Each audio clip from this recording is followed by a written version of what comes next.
बताने वाले हैं कि डायरिया क्या होता है और डायरिया का क्या क्या लक्षण है और डायरिया होने पर क्या क्या रोकथाम करना चाहिए और डायरिया ना हो इसके लिए क्या क्या बचाव करना चाहिए, यानी रोकथाम क्या है ताकि डायरिया ना हो। क्योंकि आज हमारे देश में बहुत सारे ऐसे लोग हैं जो डायरिया से बहुत परेशान हैं।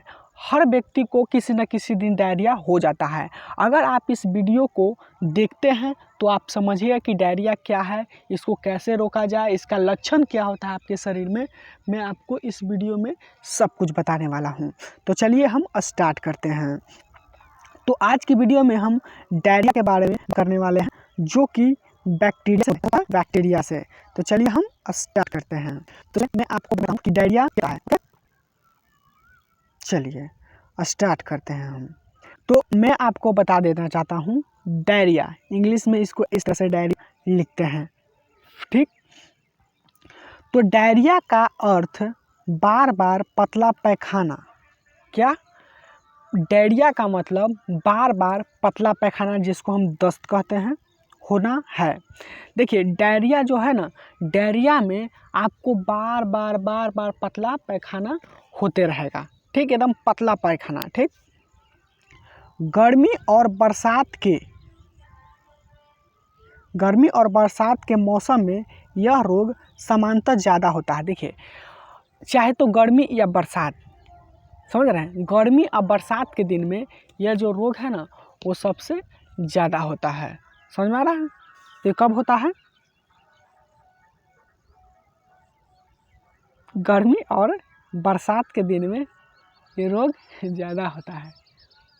ओके, समझ रहा है? तो गर्मी और बरसात के दिन में ये रोग क्या देखा गया है? ज़्यादा देखा गया है।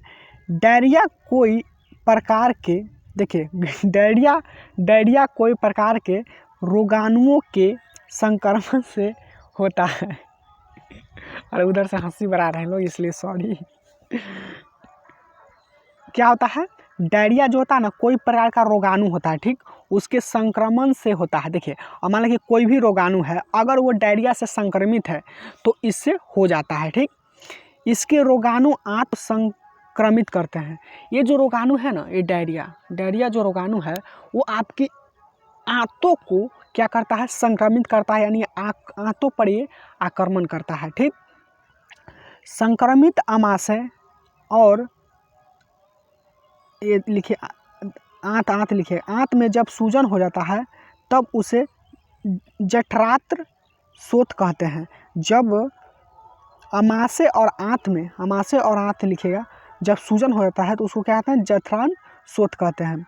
जठरांत्र एक प्रकार के बैक्टीरिया एस्चेरिचिया कोलाई या वायरस के कारण होता है, ठीक।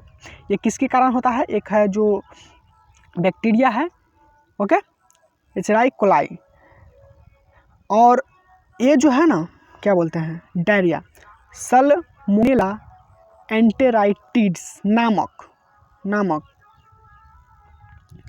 बैक्टीरिया तथा कुछ कवकों से संक्रमित भोजन खाने से कभी कभी भोजन विषाक्त हो जाता है।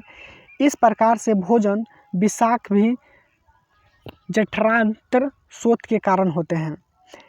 एंट अमीबा हिस्टोलोटिका नमक प्रोटोजोआ से होने वाला अमीबा पेचिस तथा बैक्टीरिया के कारण होने वाला रोग विषाणु पेचिस में पेट में मरोड़ के साथ बारंबार पतला दस्त होता है, ठीक ना। ये मोच के कारण, यानी कि विषाणु पेचिस में विषाणु पेचिस में मोट में पेट में मरोड़ के साथ साथ बारंबार दस्त होता है, ठीक, पैखाना होता है, ठीक, समझ में आ रहा है? अब देखिए इसका जो लक्षण क्या है। अगर किसी को डायरिया है तो आपको क्या लक्षण देखने को मिलेगा, ठीक। तो चलिए हम स्टार्ट करते हैं।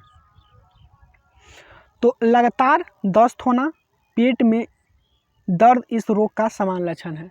आपको क्या होगा कि लगातार आपको दस्त यानी पैखाना होगा और पेट में मरोड़ और दर्द होगा, ठीक।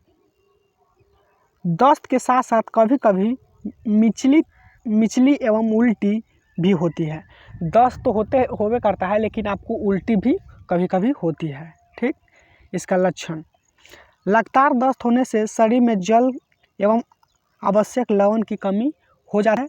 इसके कारण निर्जलीकरण से कभी लक्षण जैसे मुख एवं ओठ का सूखना, आंखों अंदर की ओर धंस जाना और शिशुओं में शरीर का त्वचा ढीला हो जाना स्पष्ट दिखाई देता है। ये रोग का लक्षण है। पेचिश की अवस्था में आंत की दीवार निकलने वाली रक्त भी दस्त के साथ शरीर से बाहर निकलता है। जब दस्त ज़्यादा हो जाता है तो उसमें रक्त भी बाहर निकलने लगता है। ठीक, अब देखेंगे कि इसका रोकथाम क्या है, इसको कैसे रोका जाए।